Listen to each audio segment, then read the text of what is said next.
అమరావతి పనులు చాలా వైభవంగా మొదలవబోతున్నాయి.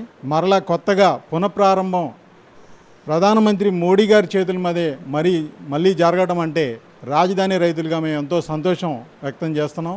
ముఖ్యంగా అమరావతి ప్రాంతంలో ఉన్న నేషనల్ ఇన్స్టిట్యూట్స్ కానివ్వండి, విద్యా సంస్థలు కానివ్వండి, అన్నిటినీ గురించి దాదాపు 1,00,000 కోట్ల రూపాయల అభివృద్ధి పనులకి రేపు నరేంద్ర మోడీ గారు శంకుస్థాపన చేయబోతున్నారని అమరావతి రైతులుగా ఎంతో హర్షించదగ్గ విషయమని మేము సంతోషం వ్యక్తం తెలియజేస్తున్నాం. ఇంకా ఈ అమరావతి సెల్ఫ్ ఫైనాన్షియల్ సిటీగా డెవలప్ అయ్యి ప్రభుత్వం తరఫు నుంచి ఎటువంటి నిధులు అవసరం లేకుండా తనకు తానుగా అభివృద్ధి చెందే రాజధాని ప్రాంతం అమరావతి సిటీ నగరంగా అభివృద్ధి చెందుతుంది. అదేవిధంగా 5 కోట్ల ఆంధ్రులకి అన్నప్రదాతగా రాబోయే 20 సంవత్సరాల్లో అమరావతి వెలగబోతుందని తెలియజేస్తున్నాను. నరేంద్ర మోడీ గారి రాకతో సిఆర్డీఏ పనులు శరవేగంగా జరుగుతున్నాయి.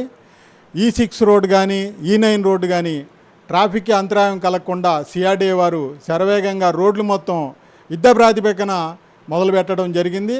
ఆ పనులు కూడా శరవేగంగా సాగుతున్నాయి.